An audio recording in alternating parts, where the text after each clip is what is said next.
giant is territory of my country.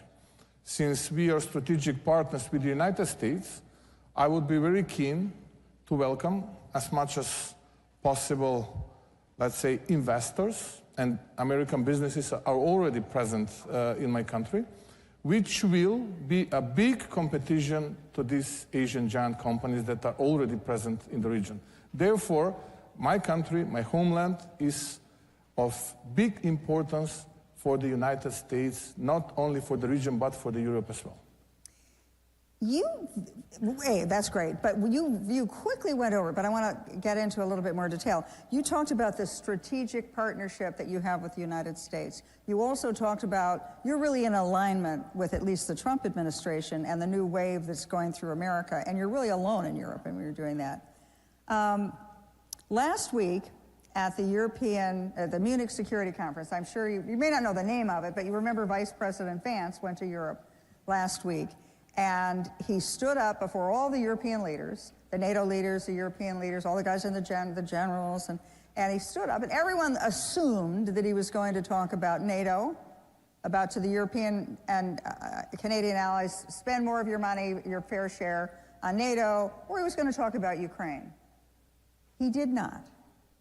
He talked about cultural issues. And as I'm watching Vice President Vance, I see you in the front row, and you're the only guy going like that, and all the other ones were like, really, and then most of them walked out. Mtazamaji wa Uhuru TV, tuko live muda huu tukiletea moja kwa moja. Talk to us about that. You know, from Vice President Vance said things that were kind of, you're not supposed to talk about, but he did. And he did it in a very straightfortard and polite way, where he talked about our shared values and how the Europeans are committing cultural suicide, that they're giving up free speech, they're giving up freedom of religion. Tell me how it feels like to be Macedonia supporting, you know, Donald Trump policies, even before Donald Trump was president, in the middle of a Europe that seems changing before our very eyes. I mean, that was, for me, historical event. And according to my humble opinion, I'm not saying that I'm right. Maybe some of the European politicians will be angry at me. That was a very inspiring speech.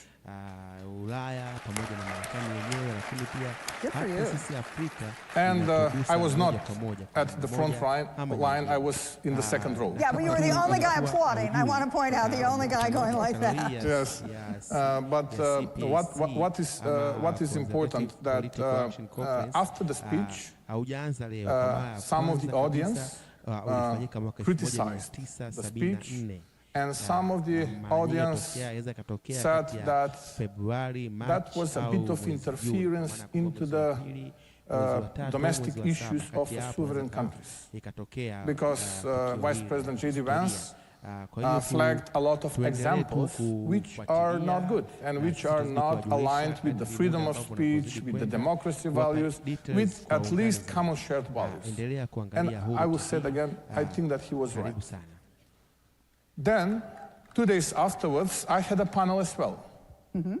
Not like here, 20 minutes. I've got maybe 4 minutes to say something about my impression, not about the speech, but about the Munich Security Conference. And I said that really that was historical one with a lot of frank and straightforward talks. And I think that really this year was extremely fruitful and successfully organized conference.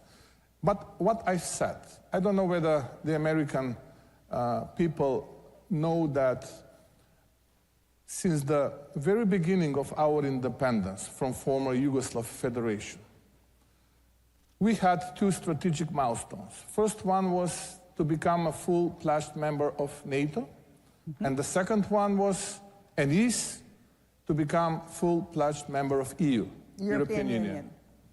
We've become a member of NATO. But prior to become a member of NATO, we changed our flag. We changed our currency.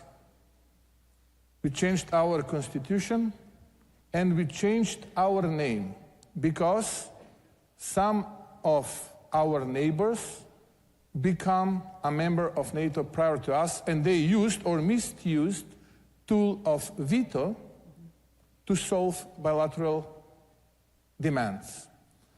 If this is not interference into the domestic issues, then what is it?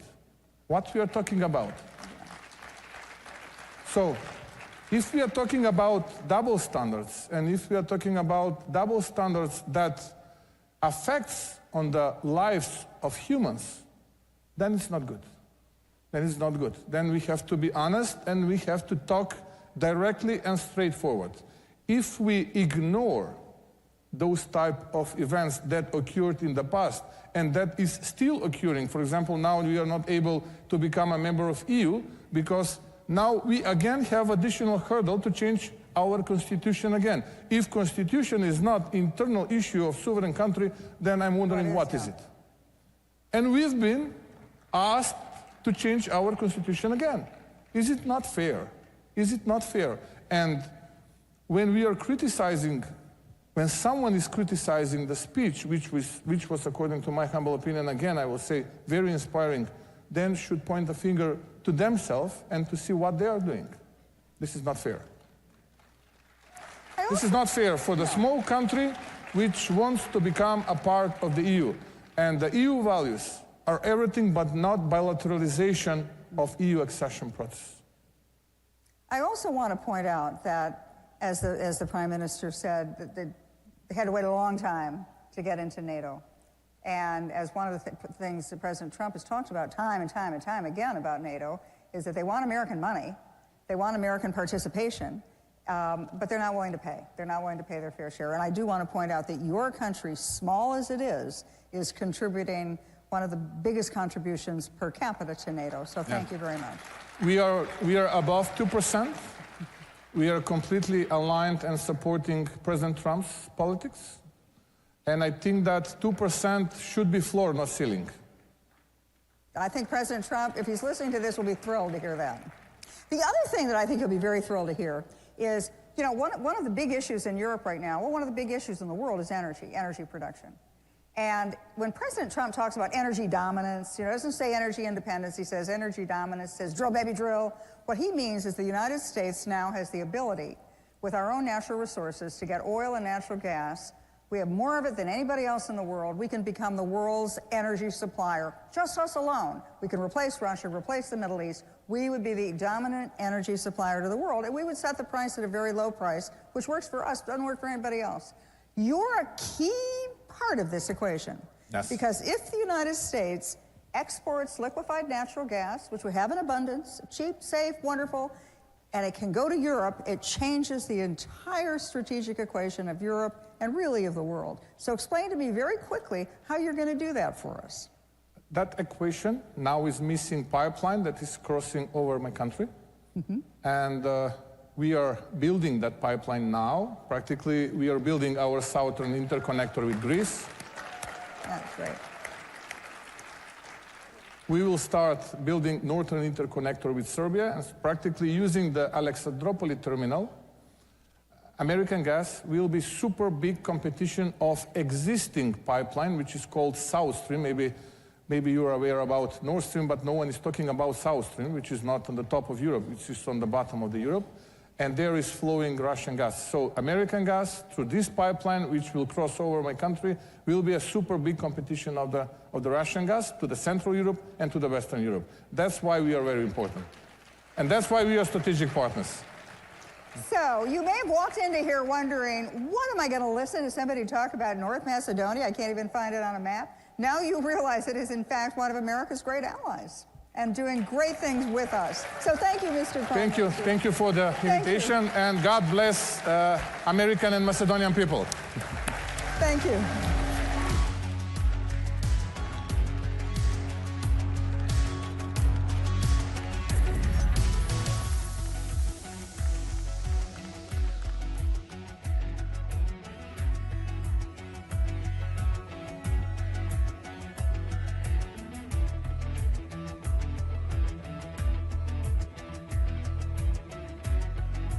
Wherever human freedom is under attack, in courtrooms, legislatures, and the public square, we stand ready to defend it. This is why Alliance Defending Freedom exists.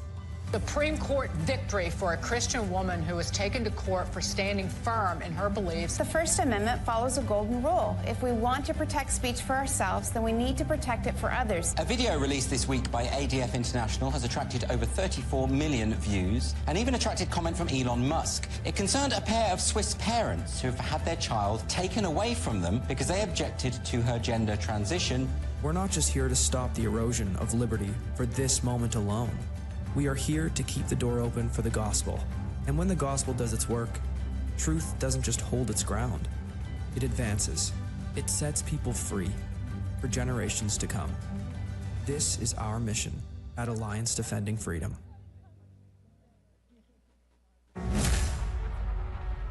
During my second term, we will fight for Alaska like never before.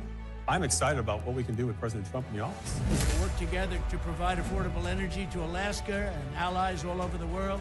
More investment, more certainty, production, more exploration. Thank you to everyone in Alaska, and thank you to your great governor. I look forward to a long and enduring future relationship.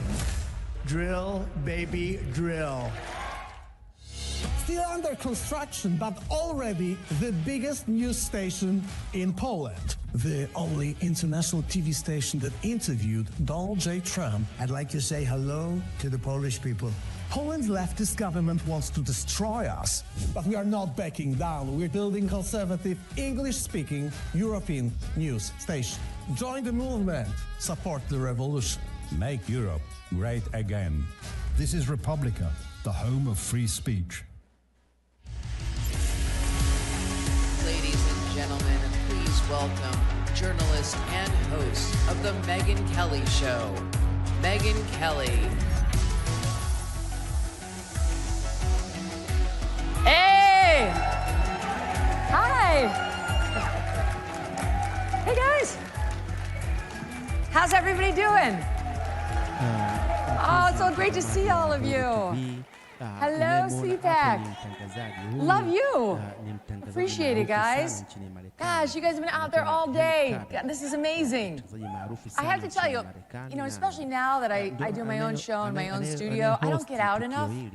And it's wonderful to actually get out there and see the people and actually glad hand with people who watch the show. Yes, it can be like a little heady because you're like people that at an event like this, they come over, they say the nicest things. And you can almost be in danger of getting a little too drunk on your own wine.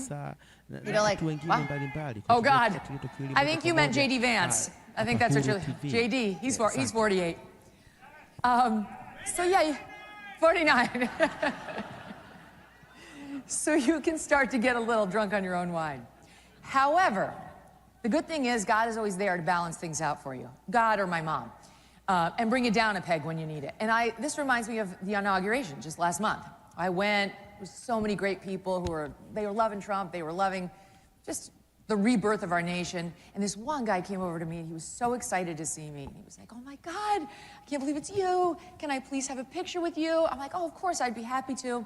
Took a selfie. It's like, I'm sending this to my mom. She's never going to believe this. I'm like, oh, I think I'm a pretty big deal. I'm like really making an impression on this man. And he walks away, and we hear him say, I can't believe I just met Carrie Underwood.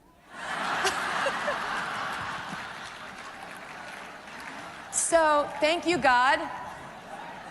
I appreciate that. It's important to remember who you are and who you definitely are not. But it was kind of a compliment either way. Anyway, speaking of big names you definitely will know, have you heard about what's happening with the Blake Lively, Justin Baldoni case? All right, I'm just gonna walk, because I actually held that. Can you hear me okay like this? Okay. Okay. Are you obsessed with this case? All right, there are millions of people who are obsessed with this case. I'm gonna give you a little background on it, and then you will be obsessed with it. And I'll tell you, there's a reason why conservatives in particular are following this so closely. It makes sense to me. All right, so you know who Blake Lively is, right? Most people know her. Yeah, see, the people who are booing, they know. Then there's this guy, Justin Baldoni, who's not as well known. And yeah, see, they've been following the story. So he optioned this book called It Ends With Us, and it's about domestic violence. And he managed to get Blake Lively to star in his movie, across from him. He played the abusive guy, and she played the woman. And this is the thrill of a lifetime for this guy. You know, he had done another like TV project, but nobody knows who he is. So he gets Blake Lively. She's married to Ryan Reynolds. These are Hollywood A-listers. He's going to put him on the map. And she agrees to be his female co-star. Great, they're off to the races. Well, shortly into production, Blake Lively is very dissatisfied with virtually everything around her and decides to allege that Justin Baldoni, this, I mean, forgive me, very effeminate, evolved, modern feminist man bun kind of guy, is like this virulent sexual harasser who can't stop harassing one of the biggest stars in Hollywood in front of everybody on the set. I've got questions. I'm not sure why he would do that, whether he'd have the guts to do that, or whether the man bun is the most likely harasser in general. But you never know. Sometimes the ones who kind of bend over backward to be as woke as possible are the most, so okay, I'm open-minded about it. This is going someplace. You trust me. I'll get us there. So she says he's been harassing her, and they bring in some team, and he says, whatever you want, I will do it or not do it. You tell me. So they go forward. Well, we move forward in the story, and she's got to go do PR for the film. And she goes out in the summer, this past summer, and she had about 2 minutes of bad PR. The problem for Blake Lively, in my opinion, is that she does not improve upon acquaintance. And so the more time we got to spend with Blake Lively, the less we liked her, the more her promotional efforts for a film about domestic violence felt off. She was full of giggles and laughter and wanted to promote her liquor brand. Like, nothing says domestic violence like a bottle of tequila. What? So it felt weird, and she started to get hit by some of the media for being insensitive. Then this one reporter re-upped a video in which she interviewed a then pregnant Blake, a then 8-month pregnant Blake, and kicked off the interview as you would do as a journalist if there's something obviously different about somebody physically by saying, oh, you have such a cute baby bump. And Blake was taken aback, even though it was obvious, and said, oh, so do you. The reporter was not pregnant. It was a nasty jibe at her for no reason. So normal people at home who don't care about this woman at all are looking at her like, I don't like her. She seems like a bully. She seems like somebody who punches down to somebody who's only trying to do something nice for her. So negative press swirled around her during this whole, like a month, right? Later, she would describe this as though it was the pile-on against Trump. Honestly, it's like most of us, especially in Republican politics or the news, this is called Tuesday for us. It's like, grow up. You're in the public eye. You've got probably hundreds of millions thanks to your husband. Just shut up. No one cares that you got a couple of bad articles about you in the Daily Mail. She winds up suing Justin Baldoni. She files a complaint with the Human Rights Commission out in California saying he sexually harassed me and then he retaliated me by pushing all this bad press about me. He was behind it because I found his agent, his PR agent's nasty text saying, we can ruin her. If we have to ruin her, we will. And those texts do exist. And Blake Lively went to the New York Times, and the New York Times wrote this sympathetic, poor Blake Lively story. Oh, we were all wrong about her and her weird PR. She's actually a good person and a Me Too victim. And then Justin Baldoni did something very smart. He hired the lawyer who represented me in my fight with NBC News, which ended well. His name is Brian Friedman, and he's a legal genius. Highly recommend if you ever, God forbid. And Brian Friedman knows how to fight back against a bully. Trust me. And he started telling everybody Justin Baldoni's side. He told us that Justin Baldoni denied those claims of sexual harassment and only tried to appease Blake Lively because she was such a high-maintenance diva bully brat. He had to bend over backwards just to get her to shut up and complete the film. He told us that Justin Baldoni claims she tried to take over his movie because she has a history of saying, okay, I'll be the star, but what I secretly want to do is direct it and edit it and produce it. I want all the roles for me and only me. I want full control because I am a controlling bully. That Justin Baldoni, ultimately, by the time they got to the premiere, was mandated by Blake Lively to spend the night in the basement away from his co-stars and didn't even get to see the final cut of his own movie because Blake Lively insisted that she be the one to approve it until he watched it on the screen with his editors, who also hadn't seen it because her editors finished it up. That's the situation he says he was in. So it's a real he said, she said. Who's telling the truth? Is he some creep harasser who took a shot at somebody like Blake, jeopardizing his movie and his future career? Or is she just extremely high maintenance and someone who plays the victim when she doesn't get her way? Well, I've got my opinion, and I think you can guess what it is based on our little discussion here. The other thing is Brian Friedman produced text messages between Blake Lively and Justin Baldoni. So we don't have to take his side's word for it. And what they showed is that Blake Lively has got a bit of a God complex. She's texting Justin Baldoni about how she sees herself as Khaleesi from Game of Thrones, mother of dragons. Did you watch that? You know what I'm talking about? Yeah. So Khaleesi is stunningly beautiful. She's this effervescent, strong character with temerity and resilience, and she's fierce. She's literally the mother of dragons in Game of Thrones. That's her. That's me. That's Blake. And she says, and I've got the greatest dragons on earth, Ryan Reynolds and my best friend, who is Taylor Swift, though she's not named or they blacked it out. So she's telling him, I'm mother of dragons and my dragons will cut a bitch. And my dragons are named Ryan Reynolds and Blake Lively. So the message is pretty clear. Like, okay, she's a powerful person with powerful friends. And she's got a bit of a God complex. All right, now we get into litigation. She files her human rights campaign. The movie comes out, it does all right. He's in the basement for the premiere. And he hires Brian Friedman and countersues her and the New York Times for $400 million, claiming this is a massive defamation. Okay? Drags Ryan Reynolds into it as well. And now we're off to the races. And where do things stand now as a result of all this? As a result of Blake Lively apparently wanting control of a movie she did not control, wanting to get the camel's nose under the tent as an actress and then take over the entire production, mission creep on steroids, and was shocked when Justin Baldoni did not want her to do those extra things. And then when it all blows up, lawsuits and cross lawsuits, and Blake Lively, who I believe thought she would be received or perceived as an Alyssa Milano or Ashley Judd Me Too victim, is instead looking a lot more like Amber Heard.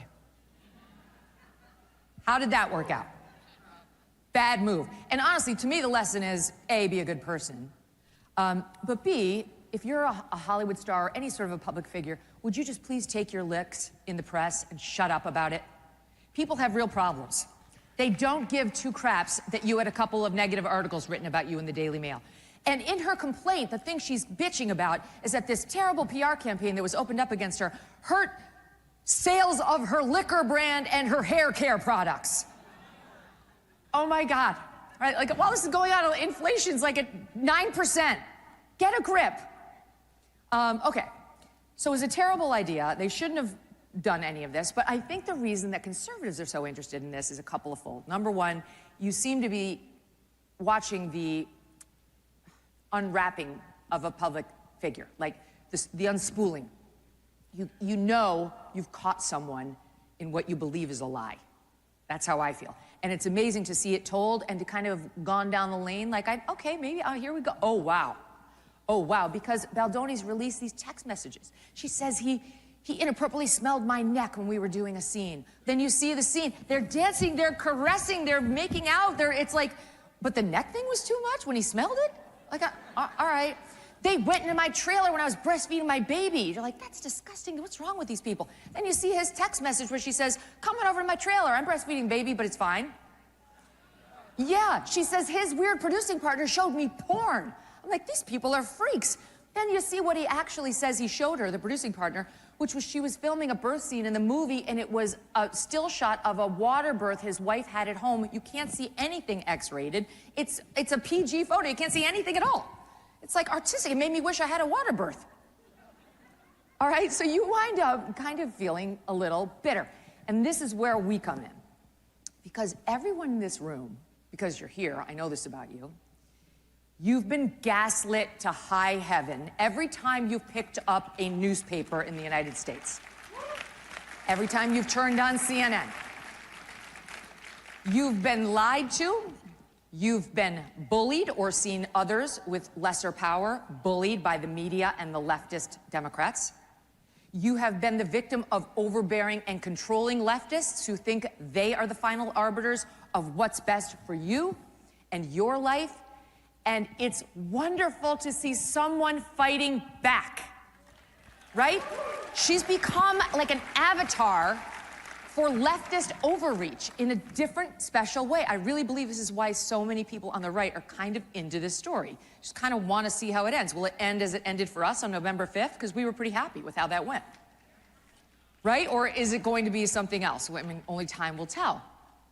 But it's bringing up like room to explore the past 10 years that we've all been through, and how, you know, Trump put a period at the end of it, we hope, or at least the beginnings of the end, by winning. So the bully thing. What was one of the biggest stories this past year? Daniel Penny, right? You guys know who that is.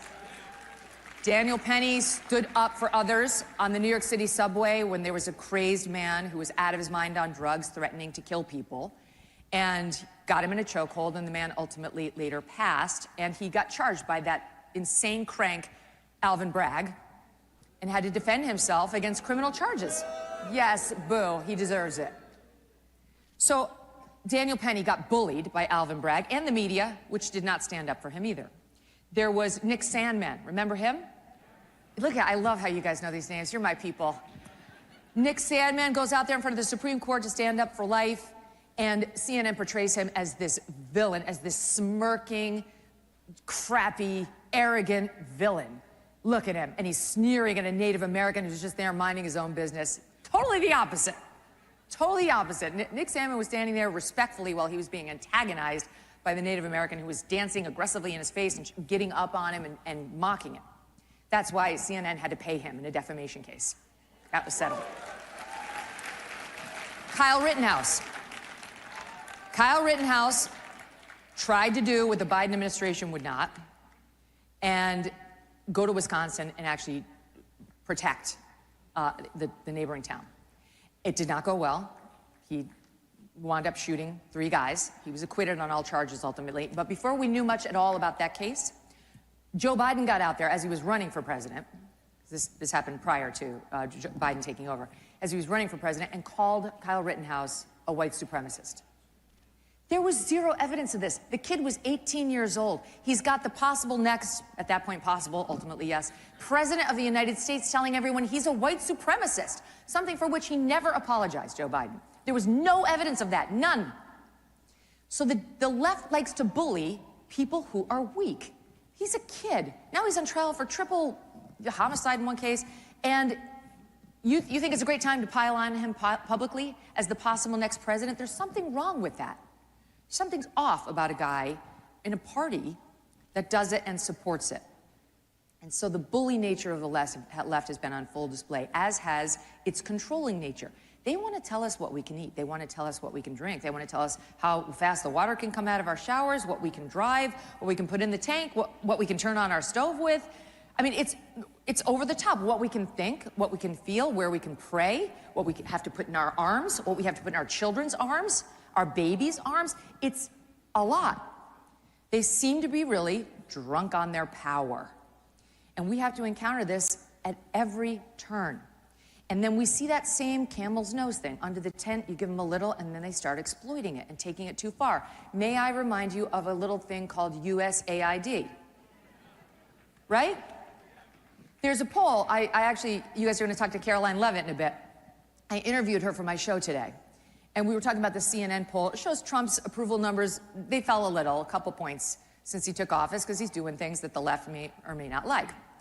And his numbers were kind of down on the closure of USAID. Okay, well, let's look at the crosstab. How did they ask it? It was like, do you support Trump's decision to close the agency that is helping those suffering abroad in humanitarian crises?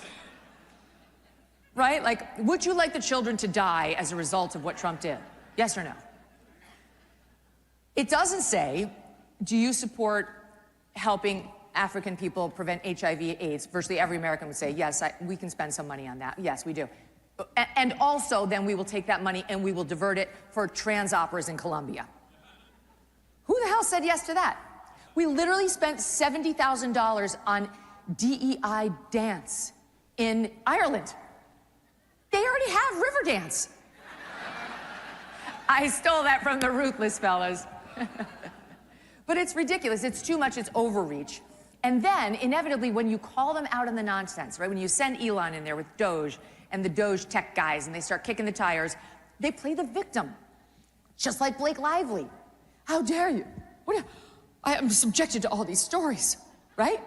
You're subjected to the stories because you did something wrong, and that's the way the media and the world works, and because you deserve it.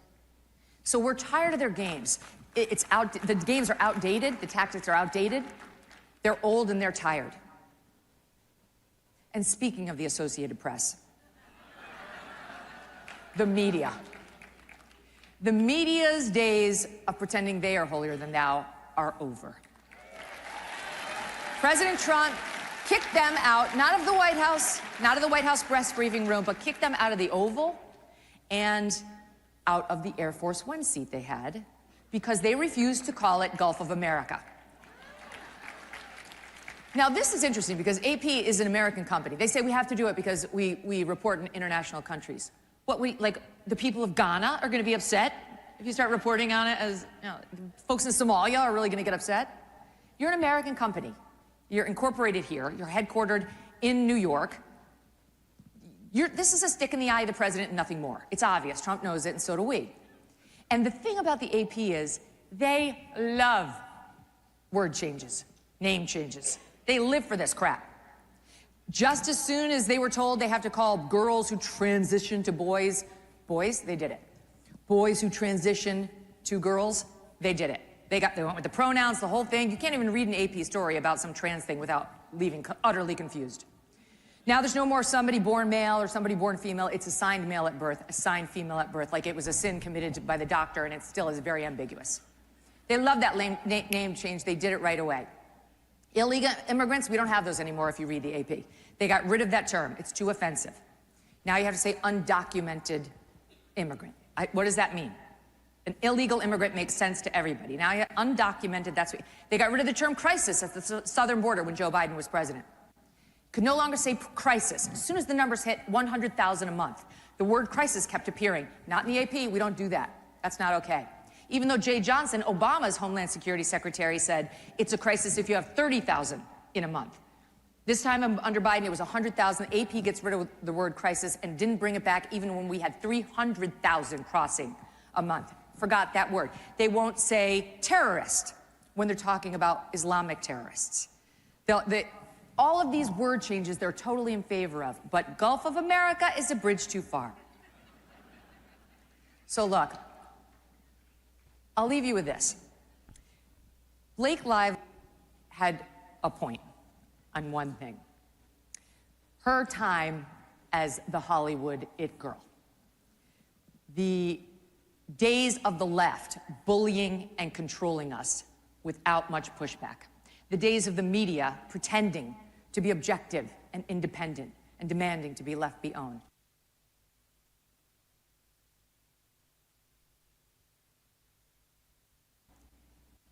It really does end with us.